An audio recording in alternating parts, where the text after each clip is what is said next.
Baik, maaf ya, nggak lama. Bismillahirrahmanirrahim. Assalamualaikum warahmatullahi wabarakatuh. Jadi materi selanjutnya adalah tentang balasan bagi manusia yang tidak beriman. Dan saya berharap setelah kalian melihat video pembelajaran ini, kalian bisa membaca Quran Surah Al-Fajr ayat 1-30, terus bisa mengartikan, bisa mengidentifikasi hukum tajwidnya, terutama idgham bila guna dan iklab. Terus kemudian kalian juga bisa menghafalkan Quran Surah Al-Fajr ayat 1-30. Selanjutnya, sebelum ke materi, apa itu iman? Iman merupakan fondasi seseorang dalam melakukan penghambaan diri kepada Allah. Iman adalah suatu keadaan di mana hati ini yakin dengan adanya Allah yang disampaikan secara lisan dan dilaksanakan dengan perbuatan-perbuatan yang baik menurut perintah Allah. Berarti iman bukan hanya berhenti di dalam hati. Banyak orang hanya yakin kalau ada Allah tetapi lisan tidak pernah mengucap dan mengagungkan asmanya. Banyak juga yang mengucap zikir kepada Allah dengan lisannya namun miskin perbuatan amal salihnya. Jadi iman itu harus ada ketika hatinya yakin, terus lisannya juga sesuai, perbuatannya juga sesuai. Bukannya kayak hatinya itu yakin kalau Allah ada, tetapi lisannya tidak pernah mengucap dan mengagungkan asmanya. Terus ketika lisannya juga mengucap zikir, tetapi perbuatannya masih tidak sesuai dengan apa yang diucapkan. Jadi ketiga-tiganya harus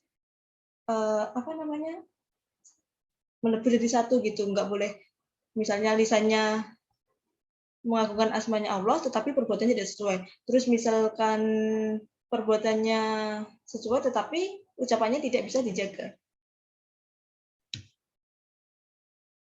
Selanjutnya, sebelum ke pembahasannya lebih lanjut, mari kita dengarkan murotal Quran Surah Al-Fajr.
Baik, selanjutnya langsung ke materi.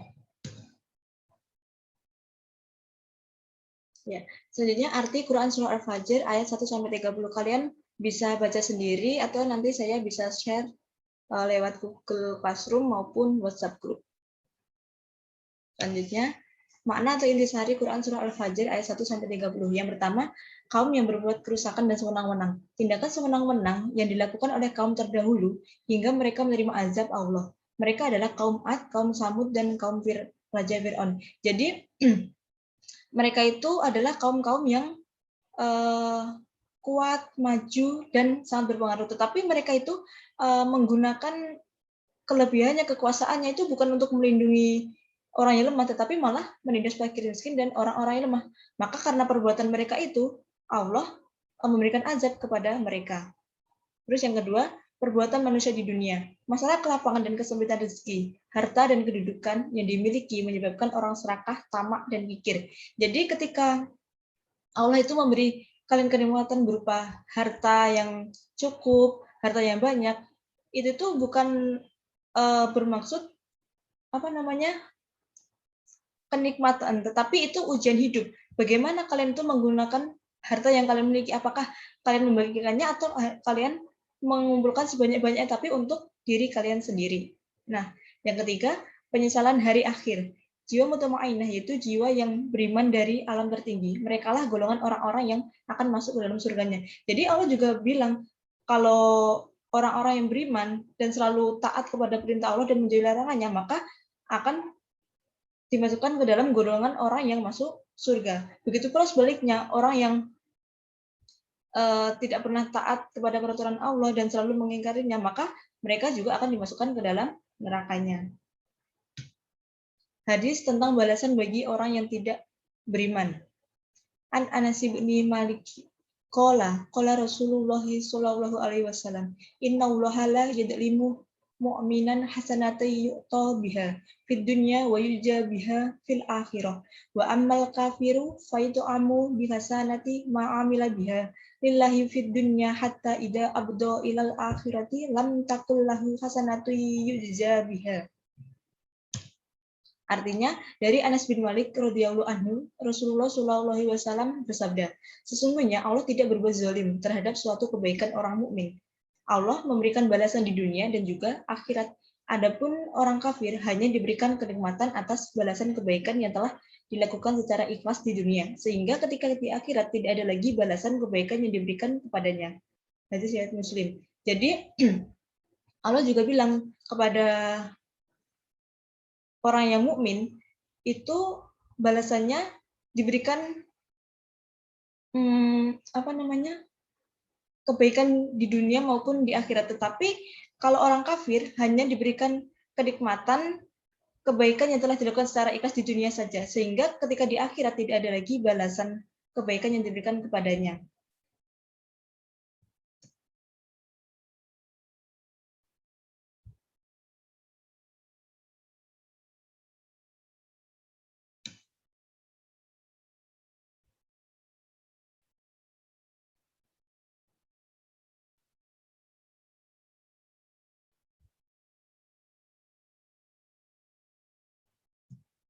Selanjutnya, keterkaitan antara Quran Surah Al-Fajr ayat 1-30 dengan kehidupan sehari-hari. Sebagian manusia di dunia ini mempunyai sifat negatif, yaitu tidak pandai bersyukur dengan harta yang telah dimiliki. Terlalu cinta kepada harta, suka mengumpulkan harta, benda sebanyak-banyaknya hanya untuk diri sendiri. Jadi, ketika manusia di dunia ini diberikan kenikmatan tentang harta yang telah dimiliki, dan terlalu cinta kepada harta mereka, itu semua merupakan bukan suatu itu ujian dari Allah bagaimana mereka mengelola hartanya, apakah dibagikan kepada orang lain apa hanya untuk dirinya sendiri dan terus sibuk mencari harta sebanyak-banyaknya. Terus sisi lain orang yang beriman adalah orang yang beriman kepada Allah. Orang yang beriman akan diberikan surga oleh Allah kelak di hari akhir. Sedang bagi orang tidak beriman, Allah telah menyediakan baginya neraka jahanam. Jadi orang yang beriman maka akan dijamin Allah ke surganya, sedangkan yang tidak beriman maka akan diberinya neraka jahanam. Selanjutnya, hukum tajwid idgham bila gunah dan iklab. Jadi pada materi ini hukum tajwidnya ditekankan pada hukum tajwid idgham bila gunah dan iklab. Yang pertama, idgham bila gunah. Secara bahasa, idgham artinya melebur, sedangkan bila gunah berarti dengan tidak mendengung. Dengan demikian, hukum bacaan idgham bila gunah adalah apabila ada nun mati atau tanwin bertemu dengan huruf idgham bila gunah, maka dileburkan dengan tidak mendengung. Terus apa saja sih huruf idgham bila gunah? Huruf idgham bila gunah ada dua, yaitu ro dan lam. Contohnya, ya jadi kalau idgham bila gunah itu cara membacanya dileburkan tetapi tanpa mendengung. Fathah tanwin bertemu dengan lam. Rizqal lakum. Terus kasrah domah tanwin bertemu dengan lam. Qasamul lidzi hijr. Nah, jadi pembacanya itu dileburkan tetapi tanpa dengung. Yang kedua, iklab. Secara bahasa membalik, menurut istilah iklab adalah jika terdapat nun mati atau tanwin bertemu dengan huruf iklab dibaca membalik mim. Huruf iklab yaitu ba. Jadi ketika ada nun mati atau tanwin bertemu dengan huruf ba, maka nun mati atau tanwinnya itu dibaca jadi mim mati dan disertai dengan dengung sebanyak 2 ketukan. Contoh, kasrah tanwin bertemu dengan ba. Yauma idzin bi jahannam. Nah, jadi bibir atas sama bawah itu menempel, terus bacanya diiringi dengan dengung sebanyak 2 ketukan. Yauma idzin bi jahannam. Nah, kira-kira seperti itu. Selanjutnya, kesimpulan dari materi kita pada bagian ini, azab terhadap orang-orang kafir tidak dapat dielakkan. Contohnya, kaum terdahulu, seperti kaum Ad, kaum Samud, dan kaum Raja Fir'aun. Jadi, azab bagi orang kafir itu tidak ada dengan contohnya pada kaum terdahulu, seperti kaum Ad, kaum Samud, dan kaum Raja Fir'aun yang mereka itu kaum-kaum yang sangat kuat, maju, dan berpengaruh, tetapi tidak kedudukannya, kelebihannya itu tidak digunakan untuk melindungi orang yang lemah, tetapi malah menindasnya. Jadi karena perbuatannya itu, maka Allah memberikan azab terhadap mereka. Yang kedua, kenikmatan hidup atau bencana yang dialami manusia bukanlah tanda penghormatan atau penghinaan dari Allah, melainkan ujian hidup. Nah, jadi ketika kalian itu diberi harta banyak di dunia, itu bukan suatu penghormatan, tetapi ujian. Misalnya kalian punya harta banyak, terus kalian itu menggunakannya itu untuk apa? Apakah kalian akan terus mencari sebanyak-banyaknya dan untuk dinikmati sendiri atau dibagikan kepada yang membutuhkan? Nah, selanjutnya, orang-orang yang beriman akan diberi imbalan surga oleh Allah. Begitu pula sebaliknya. Jadi kalau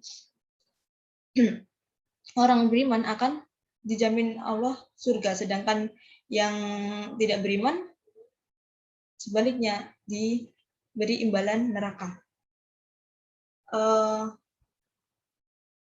Mungkin cukup sekian yang dapat saya sampaikan, kurang lebihnya saya mohon maaf, dan jika masih banyak yang ingin ditanyakan, kalian bisa menanyakan melalui Google Classroom ataupun WhatsApp Group, karena masih masa pandemi ya. Sekian. Wassalamualaikum warahmatullahi wabarakatuh.